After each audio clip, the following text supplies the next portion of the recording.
Hello दोस्तों, मैं सल वासुदेव सिंह और आज का हमारा टॉपिक है 8D। आज हम समझेंगे what is 8D, history of the 8D, steps of 8D and the benefits of 8D implementation. Then now what is 8D? 8D में दो वर्ड हैं, 8 एंड D। 8 क्या है? डिजिट है। D stands for discipline. मतलब 8D में हमारे पास 8 discipline है जिसकी सहायता से हम किसी भी प्रॉब्लम को प्रोसेस के या फिर कस्टमर कंप्लेंट उनको हम रिजॉल्व करते हैं। That's why 8D is an 8 discipline problem solving methodology, जिसमें हम जो भी प्रॉब्लम्स होती हैं उनकी स्टैटिस्टिकल एनालिसिस के आधार पर एक परमानेंट करेक्टिव एक्शन को एस्टैब्लिश करते हैं और इम्प्लीमेंट करते हैं। 8D जो होती है वो प्रॉब्लम के जो ओरिजिन होते हैं, मतलब जहां से प्रॉब्लम जनरेट होती है उस पर फोकस करती है और वहां पर एक्शन इंप्लीमेंट करके उस प्रॉब्लम को बेस से एलिमिनेट करने का काम करती है। 8D एक कस्टमर कंप्लेंट मैनेजमेंट टूल होता है। अब अगर हम हिस्ट्री ऑफ 8D की बात करें तो 8D मेथोडोलॉजी जो सबसे पहले उसका जो बेसिक स्ट्रक्चर रेडी किया था वो किया था US military department of defence ने। उन्होंने एक 1974 में एक स्टैंडर्ड रिलीज किया 13 पेजेस का, जिसको MIL STD 1520 मैनुअल के नाम से जाना जाता है। इन्होंने सेकेंड वर्ल्ड वॉर के बाद में 13 पेजेस का ये जो मैनुअल रिलीज किया, इसको नाम दिया TOPS, मतलब team oriented problem solving methodology. आगे चलकर फोर्ड मोटर ऑर्गेनाइजेशन ने उसको अडॉप्ट किया 1987 में और खुद से डेवलप करके एक 60 पेजेस का एक और मैनुअल डेवलप किया और team oriented problem solving methodology को चेंज करके ग्लोबल 8D के फॉर्म में उसको पब्लिश किया ग्लोबली, जिसमें 8 स्टेप्स हैं। हालांकि D0 को भी कंसीडर कर लेते हैं एज ए प्लानिंग, D0 से D8 तक। स्पेशली ऑटोमोटिव इंडस्ट्रीज में 8D को फॉलो करते हैं। Then next steps of 8D, D0 से D8। D0 planning, D1 team formation, D2 problem description, D3 interim containment action, D4 root cause analysis, D5 corrective action plan, D6 implement and validate the corrective action plan, D7 preventive measure or the preventive action plan, D8 team appreciation। Then now 8D के steps को एक एक करके understand करेंगे, but उससे पहले complete initiation के जो 4 रूल होते हैं उसको अंडरस्टैंड कर लेते हैं, जिसमें फर्स्ट है understand and acknowledge the customer complaint. मतलब जैसे ही कस्टमर से कंप्लेंट हमें रिसीव हुई, पहले उसको अंडरस्टैंड करना है और एक्नॉलेज के लिए जो भी इंटरनल डिपार्टमेंट्स होते हैं, इंटर डिपार्टमेंट होते हैं और मैनेजमेंट होती है, उसको मेल सर्कुलेट कर देना है, डेटा सर्कुलेट कर देना है कि हाँ हमारे पास ये कस्टमर कंप्लेंट रिसीव हुई है। देन उसी के साथ में कस्टमर से जो भी डिफेक्टिव सैंपल्स है और डेटा है उसके लिए रिक्वेस्ट करनी है, ठीक है।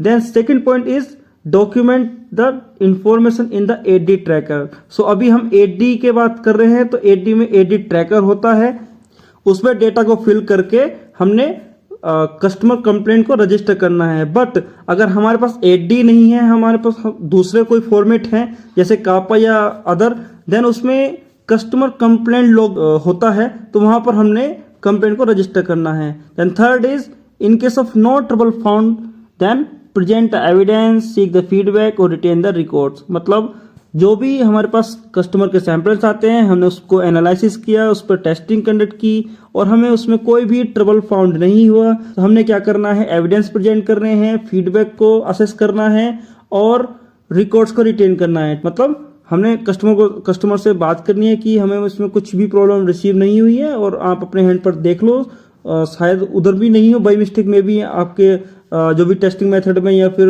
ऐसा कुछ प्रॉब्लम रही होगी। देन उनका फीडबैक देखना है और एज ए रिकॉर्ड उसको रिटेन करना है। Then next is in case of trouble found, यदि आपको ट्रबल मिला, प्रॉब्लम मिली, देन उसके बाद 8D प्रॉब्लम सॉल्विंग प्रोसेस को इनिशिएट करना है। Now 8D step D0। D0 is planning. So यहाँ पर प्लान करना है कि जैसे ही हमें कस्टमर की कंप्लेंट रिसीव होती है, देन उसके बाद हमें कैसे डेटा कलेक्ट करना है, वो प्रॉब्लम कैसे कैसे जा सकती है, कैसे कैसे जनरेट हो सकती है, अगर प्रोसेस में आई है, प्रोसेस में जनरेट हुई है। देन जो भी इंटरनल डिपार्टमेंट टीम होती है उनसे फीडबैक कलेक्ट करना है और प्रॉब्लम रिजॉल्विंग के लिए जो भी प्री रिक्विजिट्स की नीड रहेगी, देन उनको डिटरमाइन करना है और डेटा कलेक्ट करने के लिए प्लान करना है और कैसे कैसे उसको स्ट्रेटिफाई करके एनालिसिस के लिए यूटिलाइज करना है वो प्लान करना है। Next D1 is team formation. अभी देखो जैसे हमें कस्टमर कंप्लेंट रिसीव हुई तो उसका रिजॉल्व करने के लिए हमें एक कॉम्पिटेंट टीम चाहिए और उस कॉम्पिटेंट टीम को स्टेब्लिश करना है तो उसमें ऐसे पर्सन चाहिए जो कि प्रोडक्ट और प्रोसेस की brief and deep knowledge consist करते हो। उसके लिए हमने क्या करेंगे, सबसे पहले हम इंटर डिपार्टमेंट के जिनको अच्छी नॉलेज होती है उन पर्सन को कलेक्ट करेंगे, साथ में एक क्रॉस फंक्शनल टीम बनाएंगे जो कि सभी डिपार्टमेंट के लीडर्स और उसमें जो भी प्रोसेस में इन्वॉल्व रहते हैं पर्सन जिनको प्रोडक्ट और प्रोसेस की अच्छी नॉलेज है उनको कलेक्ट करेंगे और एक टीम फॉर्म करेंगे। टीम की जो गाइडलाइंस रहेंगी उनको डेवलप करेंगे और इंप्लीमेंट करेंगे। टीम की गोल्स को डिटरमाइन करेंगे और प्रायोरिटाइज को आइडेंटिफाई करेंगे। Next D2 is problem description. Specify the problem by identifying in quantifiable terms. So हमने क्या करना है, जो भी प्रॉब्लम हमें रिसीव हुई है, जो भी कस्टमर ने कंप्लेंट किया है उस प्रॉब्लम को स्पेसिफाई करना है bye identifying in A quantifiable terms. Because हमें नहीं पता कि प्रॉब्लम कहां पे रिसीव हुई है, कितनी बड़ी रिसीव हुई है, क्या है उसकी सीरियसनेस कितनी है, तो उसको एक क्वांटिफाइबल टर्म्स पे आइडेंटिफाई करके हम प्रॉब्लम को स्पेसिफाई करते हैं।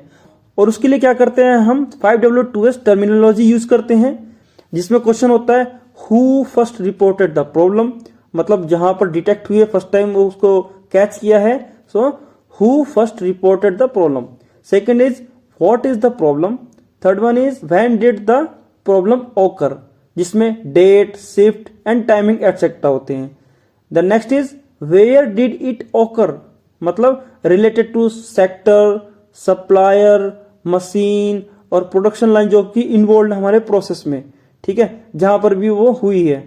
Then next is why is the solving problem important, है ना, ये प्रॉब्लम हमारी कितनी सीरियसनेस है जिसकी वजह से हमारे प्रोसेस पर इंपैक्ट हो रहा है, प्रोडक्ट पर इंपैक्ट हो रहा है, हमारी सप्लाई चेन रुक गई है, हमारे असेंबली लाइन स्टॉप हो गई है ना। Then next is how was the problem first detected, first time कैसे प्रॉब्लम कैच हुई, डिटेक्ट हुई। The next is how many defects, how big the problem, how big the defect, है ना, how many है तो फिर number of defects, percent of the defects. Next D3 is interim containment action. Here implement and verify the interim containment action, मतलब interim containment action को implement करना है और वेरीफाई करना है कि वो इफेक्टिवली इंप्लीमेंट हो गया है। सो देखो as an example interim containment action क्या होता है, जैसे एज एन एग्जाम्पल अगर कोई हाईवे पर पर्सन जा रहा है और उसका एक्सीडेंट हो जाए, एक्सीडेंट होने के बाद में उसका फर्दरली ट्रीटमेंट तो चलता रहेगा, बट इमीडिएट एक्शन क्या होगा, इमीडिएट एक्शन होगा कि अगर उसको कहीं इंजरीज हुई है देन उसको ड्रेसिंग करेंगे, स्ट्रेचिंग करेंगे, है ना, साथ में उसको कुछ मेडिसिन देंगे पेन किलर के लिए, कोई बैंडेड अप्लाई करेंगे। सो ये सब क्या है, एक टेम्पोररी एक्शन हो गए, देन उसके बाद में उसका फर्दरली ट्रीटमेंट रहेगा वो एक अलग है, बट टेम्पोररी और इमीडिएट एक्शन क्या है, उस पर फर्स्ट एड अप्लाई किया है। So interim containment action as a first aid होता है जो कि कस्टमर को प्रॉब्लम से, जो कि कस्टमर ने कंप्लेंट किया है उस प्रॉब्लम से, उस इशू से, उस कंसर्न से बचाने के लिए, प्रोटेक्ट करने के लिए, आइसोलेट करने के लिए इंप्लीमेंट किया जाता है।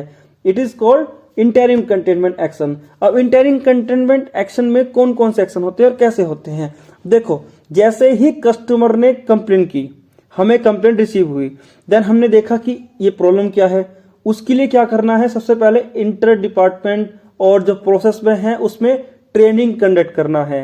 सेकेंड एक्शन है कि अब जैसे ही हमें कस्टमर कंप्लेंट रिसीव हुई तो अब जो हम नेक्स्ट लॉट प्रोड्यूस कर रहे हैं, मे बी मोल्डिंग और मे बी असेंबली, तो वहां पर तो हम ध्यान देंगे, ओके नो प्रॉब्लम, बट जो हमारे पास स्टॉक में है, स्टॉक में कहां पर, work in process, finish good storage, SFG, हो सकता है कि वो आपने असेंबली लाइन पे रखा हो असेंबल करके, हो सकता है असेंबली करके आपने फिर से FG गुड्स में वेयर हाउस में स्टॉक में रख दिया हो, मे बी ट्रांजिट में हो material, may be customer hand पे उनके SFG स्टॉक में रखा हुआ मटेरियल, मे बी उनकी भी असेंबली लाइन पे वो मटेरियल रखा हुआ है, यूज करने वाले हैं, और मे बी उन्होंने भी असेंबल करके जो भी उनका एंड प्रोडक्ट है जो कि डायरेक्टली मार्केट पर लॉन्च होना है, या वो भी अपने किसी कस्टमर को वो सप्लाई करेंगे।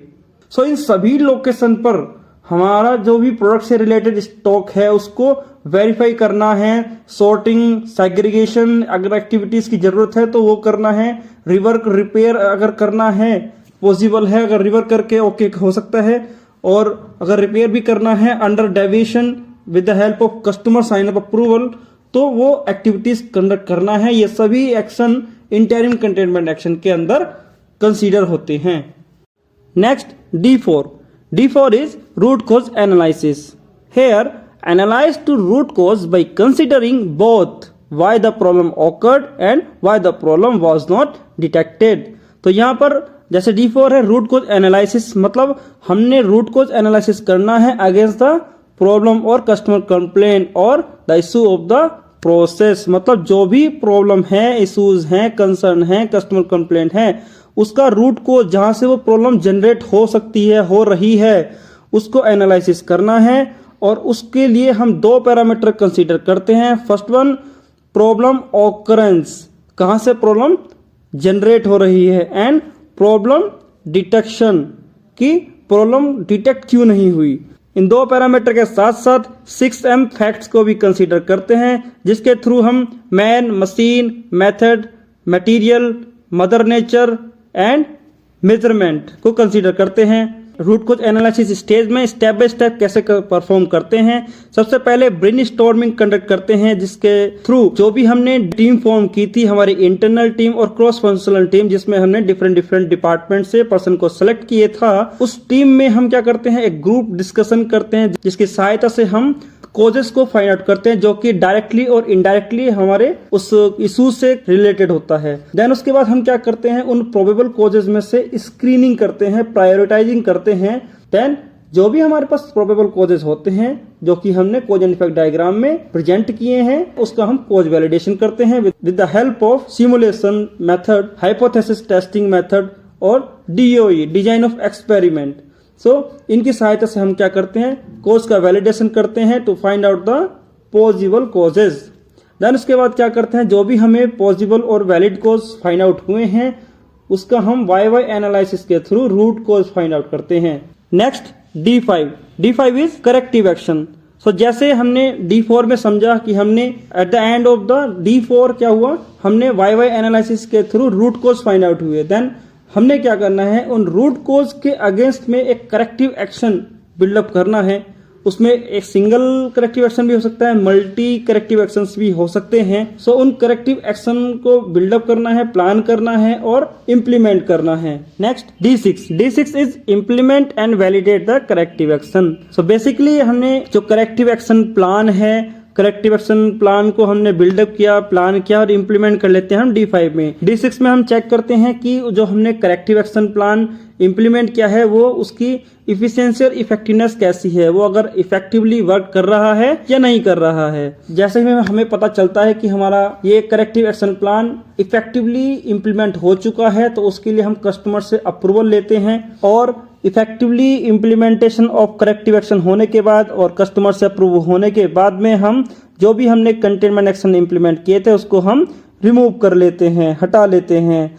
और साथ में अगर हम अपने करेक्टिव एक्शन प्लान को इम्प्रूव करना चाहते हैं, देन उसके लिए हम पोकायो का भी इम्प्लीमेंट करते हैं। और यदि जो हमने करेक्टिव एक्शन प्लान इम्प्लीमेंट किया है वो इफेक्टिव नहीं होता, मतलब इनइफेक्टिव पाया जाता है, तो इसका मतलब क्या होता है कि हमने जो D4 में वैलिड कोज, पॉसिबल कोज के अगेंस्ट में YY एनालिसिस के थ्रू हमने रूट कोज फाइंड आउट किया था, वो कहीं ना कहीं हमने मिसलीड कर दिया है, मतलब वो wrong root cause find out हुआ है। देन अगेन हम क्या करते हैं, D4 में जाकर फिर से YY एनालिसिस कंडक्ट करते हैं और फिर से हम रूट कोज फाइंड आउट करते हैं। देन अगेन D5 में जाकर करेक्टिव एक्शन प्लान बिल्डअप करते हैं, इम्प्लीमेंट करते हैं, एंड देन अगेन D6 में आकर फिर से efficiency and effectiveness of the implemented corrective action को हम फाइंड आउट करते हैं और गो अहेड करते हैं। Next D7 is preventive action. इसमें क्या करते हैं, जो भी हमारे पास relevant document of the process होते हैं, जैसे control plan, FMEA, SOPs, inspection plan, specification, customer specific requirements जो भी होते हैं हमारे पास उनको हम अपडेट करते हैं। और साथ में अगर ये प्रॉब्लम सेम टाइप्स की प्रॉब्लम हमारे पास किसी दूसरे प्रोडक्ट में भी आ सकती है, उन सभी चेक पॉइंट्स को हम क्या करते हैं, हॉरिजॉन्टली डिप्लॉय करते हैं। Next D8 is congratulate your team और अप्रिशिएट द टीम।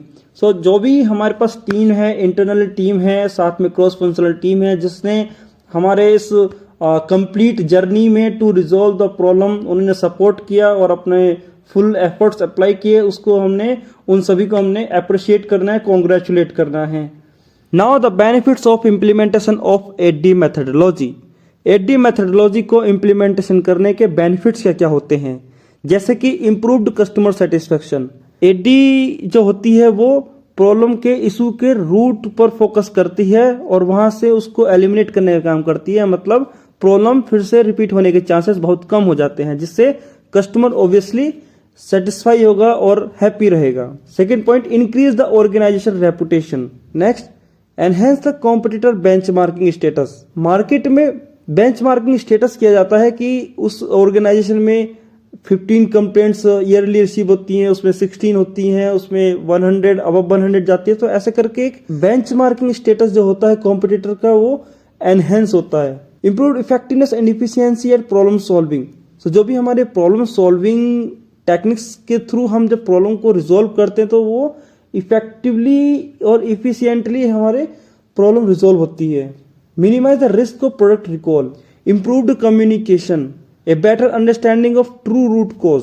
सो आज के वीडियो में सिर्फ इतना ही। Thanks a lot to watch this video.